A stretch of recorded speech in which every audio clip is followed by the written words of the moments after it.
Hey,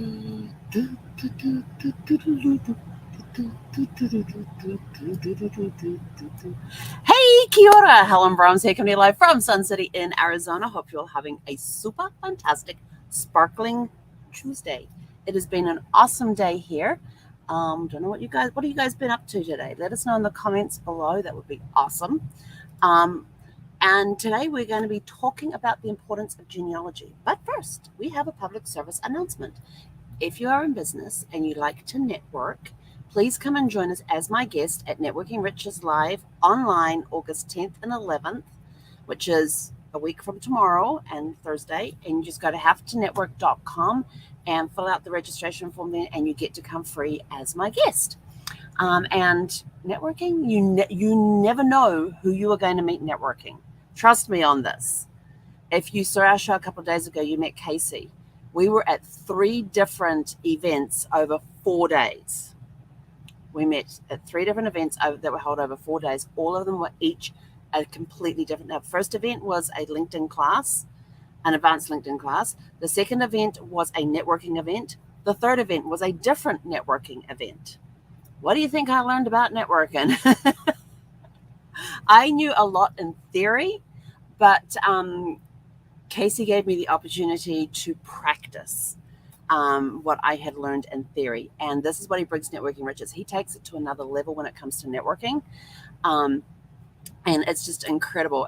He talks about how to prepare before you get to a networking event, what to do when you're at the event, who to talk to, who are the key people in the networking event, at any networking event that you talk to, even down to your 30-second or 60-second commercial. For those that have those commercials, we talk about those as well. And then what do you do after the event? And it doesn't matter if it's an event you go to once a year, once a week, once a month. All of these ideas can apply to all of them. So come along and join us as my guest, and go to havetonetwork.com. Yes, I know I don't have a Before the Dirt Nap link for it yet. Before the Dirt Nap, yeah. I don't have that one set up yet. I have it, I just don't have it set up yet. So we're going to havetonetwork.com, and you get to fill out the form, and you'll get to come free as my guest. Okay, so tonight's topic is the importance of genealogy. How important is genealogy to you and your family? Do you know where you came from? Do you know who your ancestors are? Do you know the struggles that they went through to be able to, the struggles some of your ancestors went through to blaze that trail for you? When you think about genealogy and ancestors and stuff, you've got people who have gone before you that have left a trail for you to follow. Now, many years ago, it used to be, when it came around to surnames and things like that, if your father was a baker, you were known as the son of the baker. And that's and over the years, it developed into the last name becoming Baker. The same with blacksmith. You've got that name there too. A lot of surnames originated from occupations that one of your ancestors had eons ago, years ago. And you were known as, or you might have been known as the son of William. And later on, the last name became William. They just dropped the son of because it just seemed like too much. And then you had your first name and you had William, and that was your name. So there's different things. There's different ways that names have come about. So do you know where your names came from? So this is one thing that we can research in genealogy, is tracing back in time to see. And a lot of time people would follow their father's occupation for generations. And that's where I got into a snag with my third great-grandfather, because my third great-grandfather was a bookbinder. But on his marriage certificate, it was listed that his father was a foreign agent. I was like, a foreign agent? Ooh, spy. I'm a big James Bond fan. I'm a huge James Bond fan. So anything to do with spy, and I love the Jack Noble series, the Jack Reacher series, the Grey Man series. I love all of those books that are to do with spies and military, and yeah, I'm a nutter when it comes to that stuff. I just love it. But so of course my brain goes straight to foreign agent. Oh, my fourth great-grandfather was a spy? Well, how the hell did my third great-grandfather become a bookbinder? But then I found out the foreign agent meant that he was actually a jeweler, and his father was a jeweler. We found the marriage certificate for my fourth great-grandfather and my fourth great-grandmother, and on there it had listed he had listed his father's name, and his father was a jeweler. And my fourth great grandfather was one of those ones that would, from what we can bank out so far, we haven't confirmed this. So this is the current working theory, is that he would travel a lot to foreign countries by ship, buy jewels in the East, and bring them back. Or he may have gone down to Africa and got jewels from there and brought them back to England, because that's where they were living at the time. So that's the working theory right now. We're just trying to find more information so we can prove that that's what he actually did. But somewhere between the 1851 census and November of 1851 census and 1855, something happened to my fourth great grandfather. We don't know. And because he had a very common name, we are having to pull up all of the people between that period that died during that period, and research them to see if we can find the one that fits in the tree. Because what happened in November of 1855 is my third great grandfather was baptized on his sixth birthday, because he was born in 1849. So in 1855, on his sixth birthday, he was baptized, and it had listed in the baptismal record his mother's name, and it had her maiden name there, so we knew we had the right person. And her address had been the same address she had been in the 1851. Actually, no, it was the same street that she had been on in 1851. I'll explain that one in a moment. And then underneath that, it had father was from and the place name the father was from. And I thought, well, that's rather curious. Was. And I'm like, what's with the was? Was implies past. Maybe he had died, and he was from an area where they weren't known to have lived. So I was like, well, actually, no, that's where they started off. And I was like, this was, maybe he died. And then, as a good genealogist always does, we always look above and below any entry. You always look above and below the entries, as well as, excuse me, as well as, and please don't die, my internet has been very finicky lately. Okay, we're still working. Sorry, technical issues. And so you always look above and below any record to see, who's above, who's below. Was there a family that got married at the same time, baptized, whatever? And there was an entry there for another Elizabeth Morris, who lived at the same address as the one that was listed for my third great grandfather.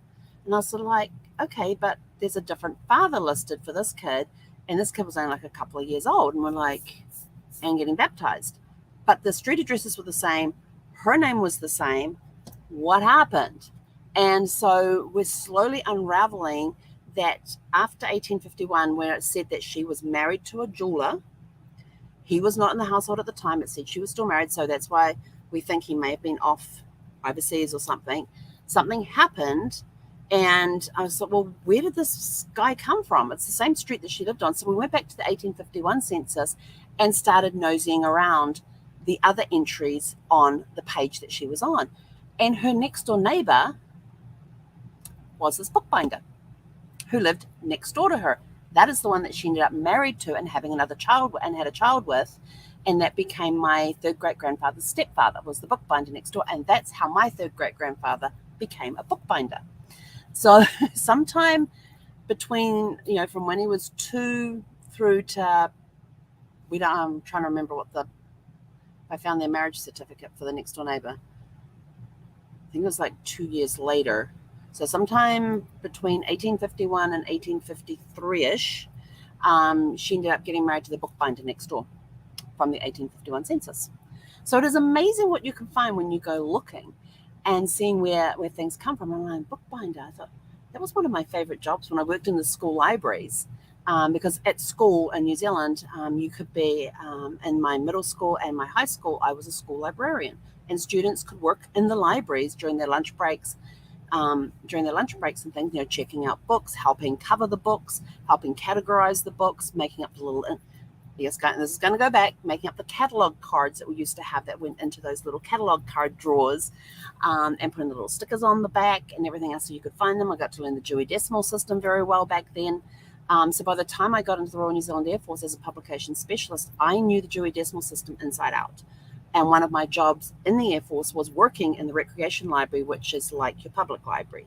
And again, I got to cover all the books and categorize the book, catalog the books, and make those little index cards up and everything else. There was a certain format for it and everything. So that was one thing that I got to do. And I'm like, where did this passion for books come from? I've always loved reading.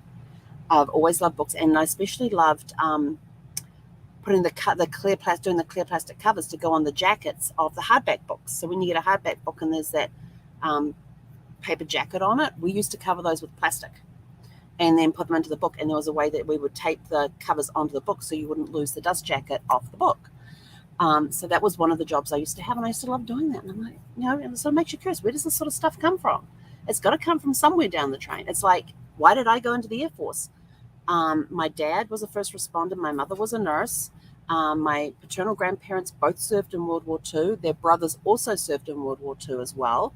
My paternal grandfather's grandfather, so my great-grandfather, he was a captain in World War I and II, and he was the captain of Fort Balance, which was the fort that overlooked the harbour entry into Wellington.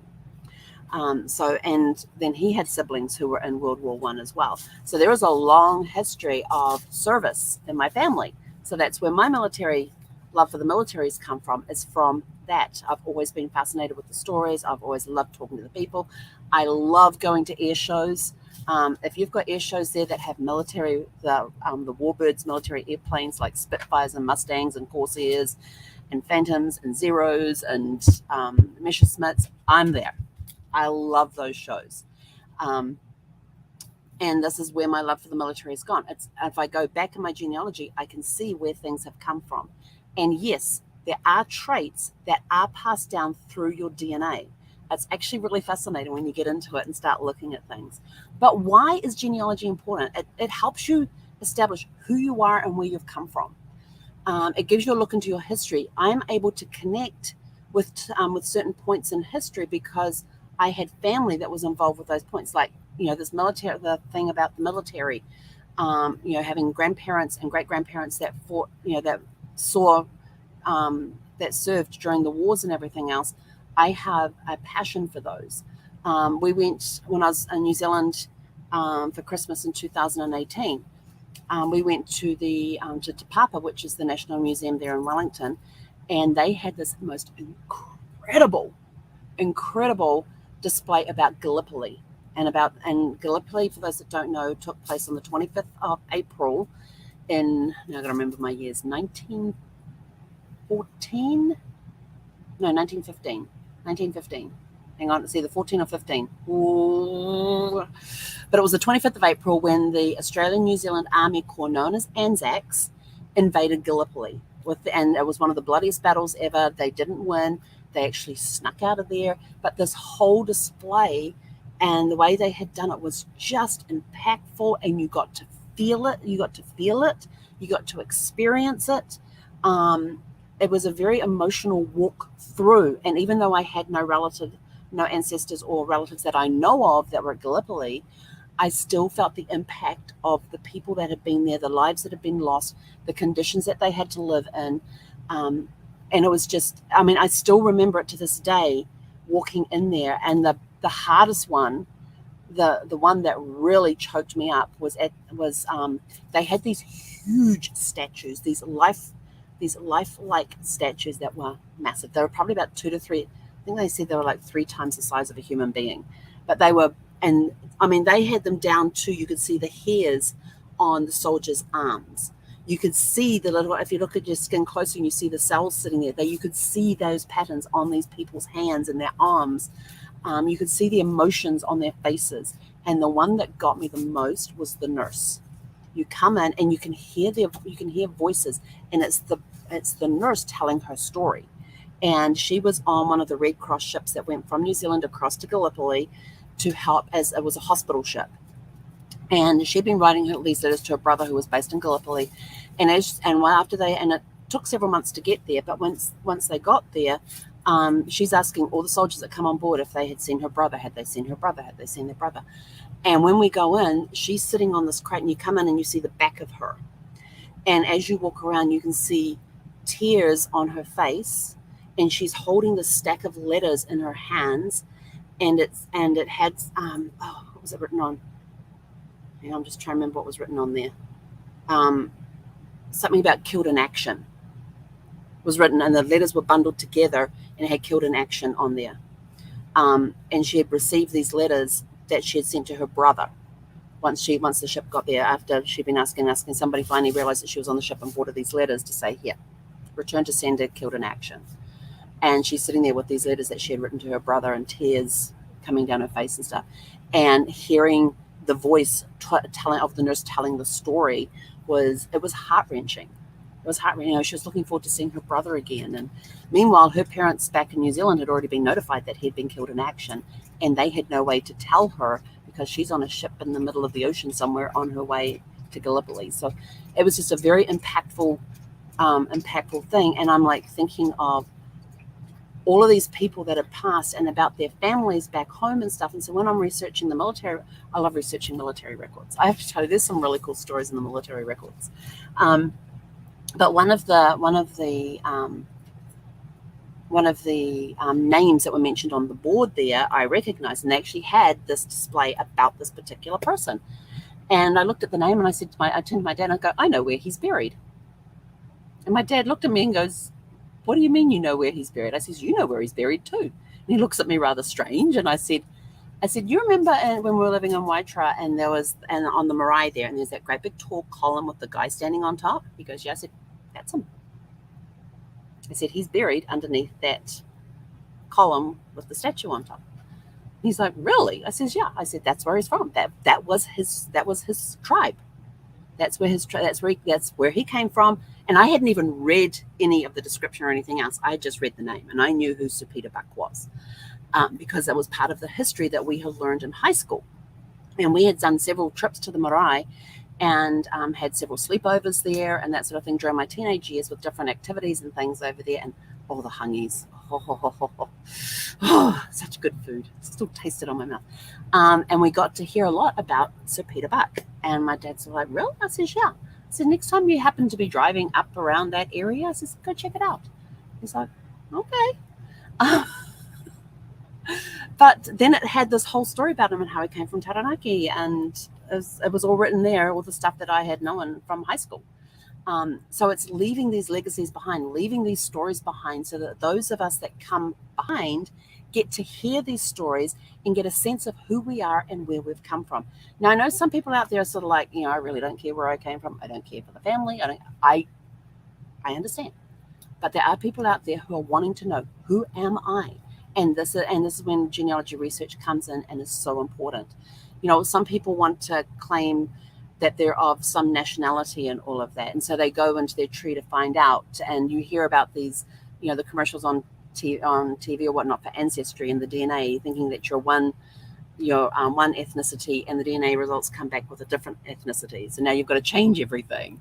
But it's forging those connections between the present and the past. But not only that, it's been able to relate to certain points in time in history when you have a personal connection with a family member who, maybe a distant member, maybe a third great-grandfather, a second great-grandfather, whatever it is, that you now have a connection with that point in history because you had relatives involved in that time in history. And I don't know about you guys, but when I find out that there was a certain event that took place and I had relatives that were there or ancestors that were there, I want to find out more about that event. And that way it becomes more personal to me, and I now because I have a personal connection. They teach history in school, and some schools are actually doing away with history, which I think is the biggest mistake ever, but that's for another day. And they just sit there and they're reading and they're learning about history, but it sticks better when they suddenly realize, oh my gosh, I have an ancestor that was there.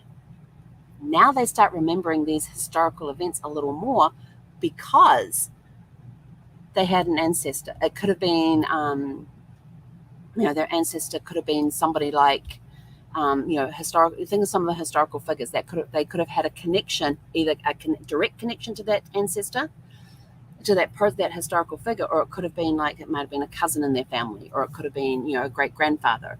And now that person becomes alive for them as they learn about their role in history. And you can stand there and go, that was my third great grandfather, or that was my fifth great grandmother. And you start thinking about things like this, and it can give you a sense of pride of things that are in there too. Researching family trees, if you get the family involved, it becomes a great bonding experience as well. I loved going hunting with my mother. When my mother took over the genealogy, I was always interested in what, when she said, I'm going to be going to these records today, and I had to go to work or whatever, and I'd come home and go, oh, what did you find out today? And so she'd tell me about all the stuff that she found out. And there's times that her and I would go together, and I would help with the research. And that I already had a love for genealogy at that point, but that just kind of cemented it and kept it moving forward to today, where I just have a huge passion for it. I love it. Some of my favorite stories were taking photo albums and saying, tell me the story about this. Who's this person? And listening to the stories about the people in these photo albums that I had never met, would never meet. The only way I could meet them was through the stories. Again, stories are important. If you have photographs laying around, who is in the photo? As long as you put, there's several things. When you're doing photographs, have who, where, when it was taken, what the occasion was, who, when, where, and what the occasion was. At least have those basics on the photograph or with the photograph. So when people coming in the past can go, oh, that was great, Aunt Nellie, and oh, this was taken in, and you've got the date of the photograph on the back. You've got the, this was my grandparents' 50th wedding anniversary, and there's great Aunt Nellie, and let me tell you a story about Aunt Nellie, and then you go into the stories. And genealogy will also help you find the truth behind some of those stories as well. Like you go, well, we've heard a rumor in my family that we're related to this particular person, or we've heard a rumor in my family that this particular event took place. And so then we turn it into a research question, and we go looking. We go to prove or disprove our hypotheses. This is our question. Here's our theory about it. Now let's go prove it or disprove it. So it gets to be a lot of fun. And you can either do the genealogy searching yourself or hire a genealogist to do it for you. But it is fun. And also another thing that you can find out through genealogy is when you're looking at death certificates. What did your ancestors, your direct line, what did they pass from? Because on the death certificate it'll have cause of death. What was their cause of death? And it's interesting reading some of these. And then you can also branch out into their siblings to see, is it a trait? Is there a record of heart disease through the family? Is there a record of cancer through the family? Is there a record of some other disease through the family that we have, diabetes or whatever, that we may need to keep an eye on? And so you get copies of the death certificate. What was their cause of death? And so it can help you find patterns through there, so that you know that, okay, we've got a record of heart disease over here, so we need to start doing something, taking extra care of our heart, making sure we get it checked out. So it can help you in that aspect as well. When it talks about when you're filling out on those medical forms, they want your family history, and they want to go back as far as your grandparents. It's like, I don't know, but you get their death certificate. There's their cause of death written on there, and you can write that in. I remember with Brad, we had to put in there, was anybody in his family had cancer. And we had found through the death certificates that, yeah. So we had to put that in there, and who got it, how old were they when they passed, what else do we have? You sort of got to go into their history, just sort of like the relation to you. Did they, what type of cancer did they have? How old were they when they passed away? How old were they when it was discovered? That sort of thing, so we could see if there was a trend. So it makes it interesting. You can also use genealogy to help find lost family members. For those that have been adopted, it is you've got specialists. There are genealogists who specialize in helping adopted children find their families if their families want to be contacted, or if the birth family is trying to find people that put up for adoption. These specialists will help with the tracing. It is a very specialized field. There's a lot of stuff they have to go through, a lot of legalities and all that sort of thing. So this is a way, but they can help you do that. So those are just a few. Let's see. I'm just checking my list here. So those are just a few things about why it's important to trace your ancestry.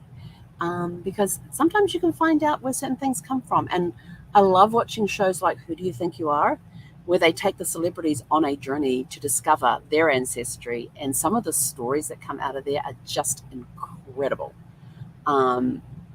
They're just some incredible stories. I remember Chris O'Donnell was wanting to check on his family. Why was there such a sense of family? He had a very strong connection to family. Why?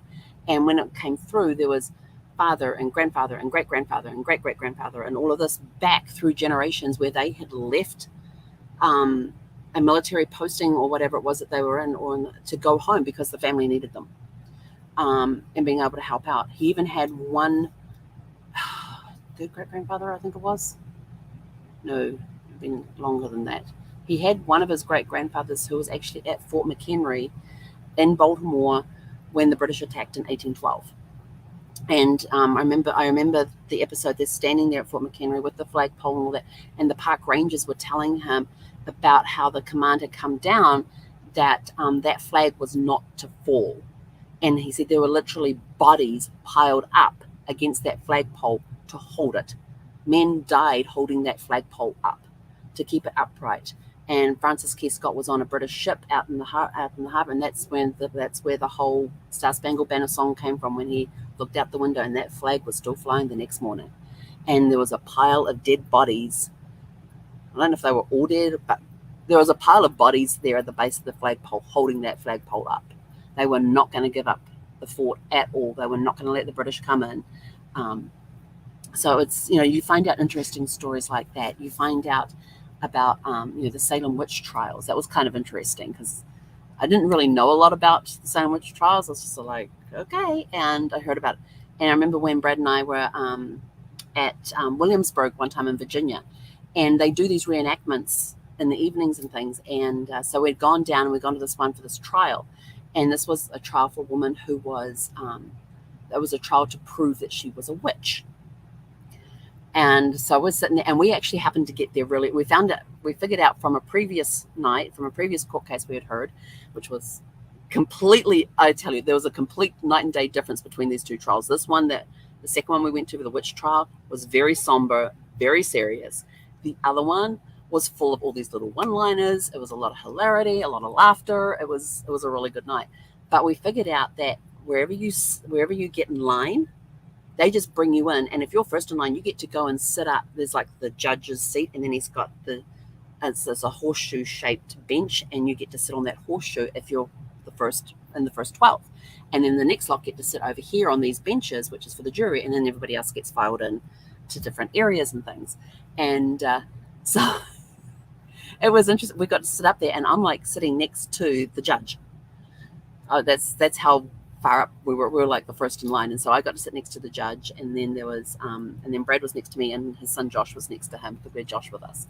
And it was a really cool event, but it was very serious and very, very, very serious, because she was being tried as a witch. And what was interesting about this story is that the trial said their conclusion was that she was a witch. A few months later, in the Washington Post, so this event took place like 300 years before, like over 300 years beforehand.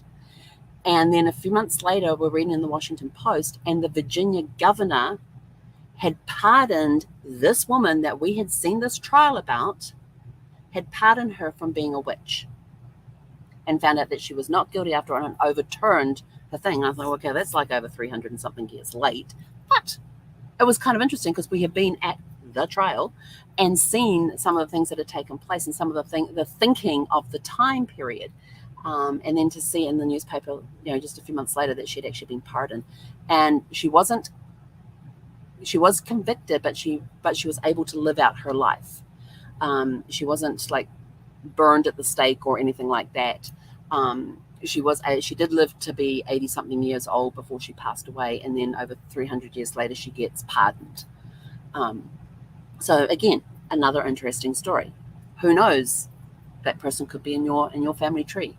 Who is in your family tree of interest? Have you looked to see? Are you related to anybody famous? Are you related to any particular historical event in time? Are you pulled in a certain direction and you can't figure out why? Check out your family tree. Anyway, That's it from me for tonight. Have a super fantastic sparkling evening, and we will see you guys tomorrow. Oh, excuse me. We're going to be at like 7:30 tomorrow. It's going to be 7:30, and I'm sorry that the times are a little skewed up right now, but Wednesday and Thursday I sometimes have events on, and I happen to have an event on tomorrow that finishes at 7. So I'm saying 7:30 to give me time to decompress from the networking event, and to be ready for you guys with. No, I haven't figured out what we're going to talk about for tomorrow night. But anyway, have a super fantastic sparkling evening, and we'll see you guys back here at 7:30 p.m. Pacific time tomorrow. Hei konara.